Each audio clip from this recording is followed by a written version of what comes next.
ನಮಸ್ಕಾರ ವೀಕ್ಷಕರಿಗೆಲ್ಲ ಸತ್ಯದರ್ಶನ ಕಾರ್ಯಕ್ರಮಕ್ಕೆ ಆತ್ಮೀಯವಾದ ಸ್ವಾಗತವನ್ನ ಬಯಸ್ತಾ ಇದ್ದೇವೆ. ಶುಭ ಕಾರ್ಯಗಳನ್ನು ಆಡಂಬರಕ್ಕಾಗಿ ಯಾರು ಮಾಡುವುದಿಲ್ಲವೋ ಅಂಥವರು ದುಃಖವನ್ನು ದಾಟುತ್ತಾರೆ. ಇತರರ ಐಶ್ವರ್ಯವನ್ನು ನೋಡಿ ಕರುಬದವರು ಹಾಗೂ ಸಕಲ ದೇವತೆಗಳಿಗೂ ನಮಸ್ಕರಿಸುವಂಥವರು ಮತ್ತು ವಿದ್ವಾಂಸರನ್ನು ಯಾರು ನಿಂದಿಸುವುದಿಲ್ಲವೋ ಅಂಥವರಿಗೆ ದುಃಖವು ಕಾಡುವುದಿಲ್ಲ ಎನ್ನುವಂತಹ ಒಂದು ಉದ್ಧತ ಇದೆ. ಇಹಪರಗಳ ಕಷ್ಟಗಳ ಪರಿಹಾರಕ್ಕಾಗಿ ನಿಮ್ಮೆಲ್ಲರ ಪ್ರಶ್ನೆಗಳಿಗೆ ಉತ್ತರವನ್ನು ನೀಡ್ತಾ ಇರುವಂತಹ ವೇದಾಂತಿಗಳಾದ ಡಾಕ್ಟರ್ ಪಾವಗಡ ಪ್ರಕಾಶ್ ರಾವ್ ಅವರನ್ನ ನಾವೀಗ ಇಂದಿನ ಸಂಚಿಕೆಗೆ ಸ್ವಾಗತಿಸೋಣ. ಗುರುಗಳೇ ನಮಸ್ಕಾರ. ಸತ್ಯದರ್ಶನ ಕಾರ್ಯಕ್ರಮಕ್ಕೆ ತಮಗೆ ಆದರಪೂರ್ವಕವಾದಂತಹ ಸ್ವಾಗತ. ವಿಘ್ನರಾಜ ವಿಶುದ್ಧವಾಣಿ ವಿಶಿಷ್ಟ ವಿಷ್ಣು ವಿಶೇಷ ಶಂಕರ ವಾಯು ಜಲ ಗಗನ ಅನಲ ಅಣು ಓಂಕಾರ ಬ್ರಹ್ಮಾಂಡ ಆದಿ ಮಧ್ಯ ಅಂತದ ವ್ಯಾಪ್ತಕ್ಕೆ ಸಚ್ಚಿತ್ ಆನಂದ ಆತ್ಮಜ್ಞಾನಕ್ಕೆ ರೂಪು ನೂರರ ಶುದ್ಧ ಚೈತನ್ಯಕ್ಕೆ ನಮೋ ನಮಃ. ಆದಿತ್ಯ ಹೃದಯದಲ್ಲಿ ಹರಿದಾಶ್ವ ಸಹಸ್ರಾರ್ಚಿಹಿ ಎನ್ನುವಂತಹ ಈ ಪದಗಳ ಅರ್ಥದಲ್ಲಿ ಹಿಂದಿನ ಸಂಚಿಕೆಯಲ್ಲಿ ಹಸಿರು ಕುದುರೆಗಳನ್ನು ಹೊಂದಿರುವಂತಹ ಸೂರ್ಯನ ಬಗ್ಗೆ ನಾವು ತಿಳ್ಕೊಂಡ್ವಿ. ಹಾಗೆ ಈ ಹರಿದಶ್ವ ಮಂತ್ರವನ್ನ ಪಠಿಸಿದಲ್ಲಿ ಹಸಿವೆಯಿಂದ ನರಳುವಂಥವರಿಗೆ, ಎಂದರೆ ಧನವಿದ್ದೂ ಕೂಡ ಊಟವು ಸರಿಯಾಗಿ ಸಿಗದಂಥವರಿಗೆ ಊಟವು ದೊರಕುತ್ತದೆ ಎನ್ನುವಂತಹ ಈ ಹೊಸ ವಿಚಾರವನ್ನು ಕೂಡ ತಿಳ್ಕೊಂಡಿದ್ದೇವೆ. ಇದಕ್ಕೆ ಸಂಬಂಧಪಟ್ಟಂತಹ ಕಥಾನಕ ಮಹಾಭಾರತದಲ್ಲಿರುವಂತಹ ಕಥೆಯ ಬಗ್ಗೆ ತಾವು ತಿಳಿಸ್ಕೊಡ್ತೀನಿ ಅಂತ ಹೇಳಿರಿ ಗುರುಗಳೇ. ಅದು ಯಾವ ಕಥೆ ಅಂತ ತಿಳಿಸ್ಕೊಡಿ. ಹರಿದಶ್ವ ಸಹಸ್ರಾರ್ಚಿ ಸಪ್ತ ಸಪ್ತರ್ಮರೀಚಿಮಾನ್ ವೀರೋನ್ಮಥನಃ ಶಂಭು ತ್ವಷ್ಟಾ ಮಾರ್ತಾಂಡ ಅಂಶುಮಾನ್. ಇದು ಶ್ಲೋಕ. ಮೊದಲನೆಯದು ಹರಿದಶ್ವ. ಅದರ ಸಾಮಾನ್ಯ ಅರ್ಥವನ್ನು ನಾನು ಹೇಳಿದ್ದೇನೆ. ಮಹಾಭಾರತದಲ್ಲಿ ಏನಾಯಿತು? ಧರ್ಮರಾಯ ಅಡವಿಯನ್ನು ಪ್ರವೇಶ ಮಾಡಿದ್ದಾನೆ,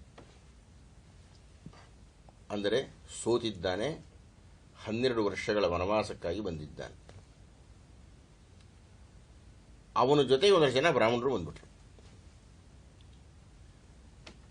ಯಾವ ಅಡವಿಯಲ್ಲಿ ಅವನು ಬದುಕಬೇಕು ಅಂತ ನಿಶ್ಚಯಿಸಿದ್ದಾನೋ, ಧರ್ಮರಾಯ ಬಂದ್ಬಿಟ್ಟಿದ್ದಾನೆ ಅಂತಲ್ಲಿದ್ದ ಋಷಿಮುನಿಗಳೆಲ್ಲ ಬಂದ್ಬಿಟ್ರು.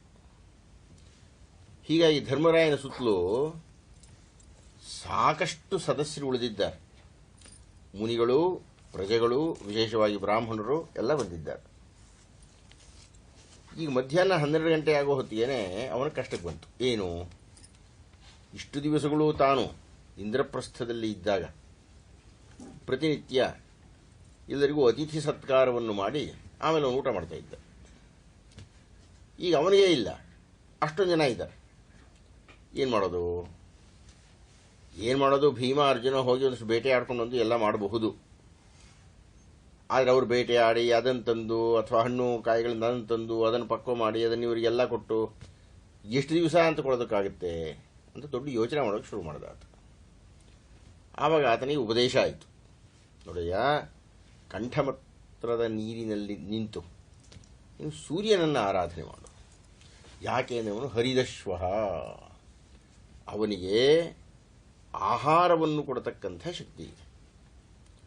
ನಮ್ಮಲ್ಲಿ ಕೆಲವು ಋಷಿಗಳು ಈಗಲೂ ಹೇಳ್ತಾರೆ, ನನಗದು ಗೊತ್ತಿಲ್ಲ, ಓದಿದ್ದೇನೆ ನಾನು.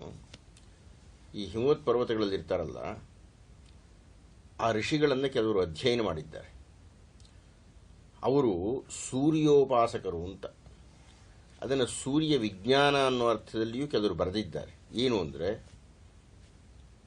12 ಗಂಟೆಗಳಲ್ಲಿ, ಬೆಳಗ್ಗೆ 6 ಗಂಟೆಯಿಂದ ಸಂಜೆ 6 ಗಂಟೆ ತನಕ ಯಾವುದೋ ವಿಶೇಷವಾದ ಕೋನದಲ್ಲಿ, ವಿಶೇಷವಾದ ಭಂಗಿಗಳಲ್ಲಿ ಸೂರ್ಯನ ಕಿರಣವನ್ನು ಪಾನ ಮಾಡೋದು ಕುಡಿಯೋದು ಅಂತ. ಅಂದರೆ ಸಾಕು, ಕಿರಣ ಬಂದೇ ಬರುತ್ತೆ ಬಾಯಿಗೆ. ಅಂದರೆ ಕುಡಿಯೋದಲ್ಲ, ಅದೇನೋ ಒಂದು ವಿಧಾನ ಇದೆಯಂತದ್ದು. ಸೂರ್ಯಪಾನ ಅಂತ ಕರೀತಾರೆ, ಸೂರ್ಯ ವಿಜ್ಞಾನ ಅಂತ ಕರೀತಾರೆ. ಅವರು, ನಾನು ಎಲ್ಲೋ ಓದಿದ್ದೇನೆ, ಕೇರಳದಲ್ಲಿ ಇದ್ದಾರಂತೆ ಒಂದು 2-3 ಅಂಥ ಮಹಾನುಭಾವರು. ಹಲವು ವರ್ಷಗಳಿಂದ, ಕೆಲವಾರು ಬಹುಶಃ ದಶಮಾನದಿಂದ ಅವ್ರು ಏನು ಊಟ ಮಾಡ್ತಾರೆ? ಸೂರ್ಯನ ಕಿರಣಗಳನ್ನು ಇನ್ನೇನು ತಗೊಳ್ಳಲ್ಲ ಅವರು. ಬರೀ ಸೂರ್ಯ ಕಿರಣಗಳನ್ನು ಊಟ ಮಾಡಿ ಅವ್ರ ಹಸಿವು ಇರದೇ ಇರೋ ಹಾಗಾತ ಹೊಟ್ಟೆ ತುಂಬುತ್ತೆ ಅಂತ ಕೇಳಿದ್ದೀನಿ ನಾನು. ಅಂದರೆ ಹರಿದಶ್ವ ಅಂದರೆ ನಿನಗೆ ಕೊಡ್ತಕ್ಕಂಥ ಆಹಾರ ಬೇರೆ ಬೇಕಾಗೇ ಇಲ್ವಯ್ಯ, ನನ್ನ ಕಿರಣವನ್ನು ತಗೊಂಡು ನೀನು ಶಕ್ತನಾಗಿರ್ತೀಯಾ ಅಂತ ಹೇಳ್ತಕ್ಕಂಥದ್ದು ಇರಬೇಕು. ಮತ್ತು ಹಿಮೋತ್ಪರ್ವತದಲ್ಲಿ ಇರತಕ್ಕಂತಹ ಋಷಿಗಳು ಹಾಗೇ ಇರತಕ್ಕಂಥವರು ಅಂತ. ನಾನು ಭೈರಪ್ಪನವರ ಒಂದು ಕಾದಂಬರಿಯನ್ನು ಓದ್ತಾ ಇದ್ದೆ. ಅದರೊಳಗೆ ಅವರು ಬರೀತಾರೆ, ಒಬ್ಬ ಆಗಂತುಕ ಅಲ್ಲಿ ಹೋಗಿ ನೋಡಿದಾಗ ಒಬ್ಬ ಋಷಿ ದಿವಸಕ್ಕೊಂದು ಆಲೂಗಡ್ಡೆ ತಿಂತಾನೆ. ಇಡೀ ಒಂದು 24 ಗಂಟೆಗಳಿಗೆ ಒಂದು ಆಲೂಗಡ್ಡೆ ಅಷ್ಟೇನೆ ಆದ ತಿಂತಕ್ಕಂಥದ್ದು ಅಂತ. ಅದೂ ಇಲ್ಲದೆ ನಿರಾಹಾರಿಗಳಾಗಿರೋರು ಇರ್ತಾರೆ. ಹೇಗೆ ಬದುಕಿರ್ತಾರೆ ಅಂದರೆ ಸೂರ್ಯಪಾನವನ್ನು ಮಾಡಿ ಬದುಕಿರ್ತಾರೆ ಅಂತಂತ. ಹೇಗೂ ಇರಲಿ ಅಂದರೆ ಸೂರ್ಯ ಹರಿದಶ್ವನಾಗಿ ಬೇಡಿದವರಿಗೆ, ಆದರೆ ಬೇಡಬೇಕಾದ್ರೆ ಪಾತ್ರ ಇರಬೇಕು, ಆ ಯೋಗ್ಯತೆ ಇರಬೇಕು, ಆ ಶಕ್ತಿ ಇರಬೇಕು, ಆ ಶ್ರದ್ಧೆ ಇರಬೇಕು, ಆ ಭಕ್ತಿ ಇರಬೇಕು, ಆ ನಂಬಿಕೆ ಇರಬೇಕು, ಆ ಮಂತ್ರ ಪ್ರಯೋಗ ಇರಬೇಕು, ಇಂತಿಷ್ಟು ಕಾಲ ಅಂತ ಹೇಳಿದ್ರೆ ಅಂತಿಷ್ಟು ಕಾಲ ಮಾಡತಕ್ಕಂಥ ಸಹನೆ ಇರಬೇಕು, ಶ್ರದ್ಧೆ, ಇದೆಲ್ಲ ಇರಬೇಕು. ಹಾಗೆ ಮಾಡಿದರೆ ಸೂರ್ಯ ಕರುಣಿಸ್ತಾನೆ ಅಂತ. ಅದಕ್ಕೆ ಮಹಾಭಾರತದ ಈ ಕಥೆ ಅಂತ ಧರ್ಮರಾಯನಿಗೆ ಹೇಳಿದರು, ಸೂರ್ಯನ ನೀನು ಪ್ರಾರ್ಥನೆ ಮಾಡಯ್ಯ, ಅವನು ಹರಿದಶ್ವನಾದ್ದರಿಂದ ಅವನು ನಿನಗೆ ಆಹಾರವನ್ನು ಕೊಡ್ತಾನೆ. ನಿನ್ನ ಕಥೆ ಗೊತ್ತಿದೆ, ಅವನು ನದಿಯಲ್ಲಿ ನಿಂತ ಸೂರ್ಯನನ್ನು ಪ್ರಾರ್ಥನೆ ಮಾಡಿದ. ಸೂರ್ಯನಿಂದ ಒಂದು ತಾಮ್ರದ ಬಟ್ಟಲು ಬಂತವನಿಗೆ. ಸೂರ್ಯ ಹೇಳಿದ, ಇದು ಅಕ್ಷಯ ಪಾತ್ರ, ಇಷ್ಟು ದಿವಸಗಳು ನಿನ್ನ ಹತ್ರ ಇರುತ್ತೆ. ಇದು ಇಷ್ಟು ದಿವಸಗಳಾದ ಮೇಲೆ ಅಂದರೆ 12 ವರ್ಷಗಳು ಮುಗಿಯುತ್ತಾ ಇದ್ದಾಗ ವಾಪಸ್ ಬರುತ್ತೆ ನನಗೆ. ಆ 12 ವರ್ಷಗಳ ತನಕ ನಿನಗೆ ಮಧ್ಯಾಹ್ನ ಅಂದರೆ 12 ಗಂಟೆ, ಆ 12 ಗಂಟೆಗಳ ಒಳಗಾಗಿ ಯಾರ್ಯಾರು ಬಂದಿರ್ತಾರೆಯೋ ಅವರಿಗೆಲ್ಲ ನೀನು ಏನು ಕೊಡಲಿಕ್ಕೆ ಇಷ್ಟಪಡ್ತೀಯೋ ಅದನ್ನು ಮೊದಲು ಇದರೊಳಗೆ ಇಡಬೇಕು. ಸ್ವಲ್ಪ ಅಂದರೆ ನೀನು ಅರ್ಜನೆ ಮಾಡಬೇಕು. ಅಕ್ಷಯ ಪಾತ್ರವಾದರೂ ನೀನು ಮೊದಲು ಸಂಪಾದನೆ ಮಾಡಬೇಕು. ಸ್ವಲ್ಪ ಸಂಪಾದನೆ ಮಾಡಿ ಏನನ್ನು ಇಡುತ್ತೀಯೋ ಅದನ್ನು ಎಷ್ಟೊತ್ತಿದ್ರೂ ಬರ್ತಾ ಇರ್ತದೆ. ಖಾಲಿ ಅಕ್ಷಯ ಪಾತ್ರದಲ್ಲಿ ಬಾದ್ರೆ ಬರೋದಿಲ್ಲ ಅದು. ಇದು ಬಹಳ ದೊಡ್ಡ ತತ್ವವನ್ನು ಏನು ಹೇಳ್ತಾ ಇದೆ ಅಂದರೆ, ನಮ್ಮ ಅಪ್ಪನ ಆಸ್ತಿ 10 ಕೋಟಿ ಇದ್ರೂ ನಾನು 10 ಲಕ್ಷವನ್ನು ಸಂಪಾದನೆ ಮಾಡೋದಕ್ಕೆ ಹಾಕದೇ ಹೋದರೆ ಆ ದುಡ್ಡು ಮುಟ್ಟೋಕೆ ನನಗೆ ಅಧಿಕಾರ ಇಲ್ಲ, ಸಿಗಲ್ಲ ಅಂತ ಹೇಳ್ತಕ್ಕಂಥ ಮಾತು. ಆದ್ದರಿಂದ ಸೂರ್ಯ ಹೇಳ್ತಾನೆ, ನೀನು ಪ್ರಯತ್ನ ಪಡು, ಒಂದಷ್ಟು ಆಹಾರ ಸಂಗ್ರಹಿಸು. ಆಹಾರವನ್ನು ಸಂಗ್ರಹಿಸಿ ಅಕ್ಷಯ ಪಾತ್ರದಲ್ಲಿಡು. ಅಕ್ಷಯ ಪಾತ್ರದಲ್ಲಿ ಇಟ್ಟ ಮೇಲೆ ಎಷ್ಟು ತೆಗೆದರೂ ಬರ್ತಾ ಇರುತ್ತೆ. ಇಲ್ಲಿ ತನಕ ಬರ್ತಾ ಇರುತ್ತೆ. ದ್ರೌಪದಿ ಎಲ್ಲರಿಗೂ ಊಟವನ್ನು ಮುಗಿಸಿ ಎಲ್ಲರೂ ಊಟ ಮಾಡಿದ ಮೇಲೆ ತಾನು ತಗೊಂಡು ಊಟ ಮಾಡಿ ತೊಳೆದುಬಿಟ್ಟು ಬೋರಲ್ಲಿ ಹಾಕಿಬಿಟ್ರೆ ಬರಲ್ಲ, ಮತ್ತೆ ಮಾರನೇ ದಿವಸ ಅಂತ ಹೇಳ್ತಾನೆ.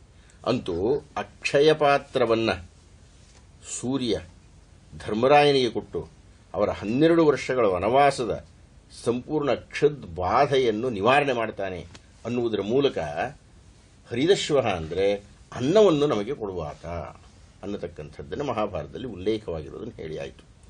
ಇನ್ನು ಮುಂದೆ ಸಹಸ್ರಾರ್ಚಿ, ಅದನ್ನು ಒಂದಿನ ಸಲ ನೋಡೋಣ.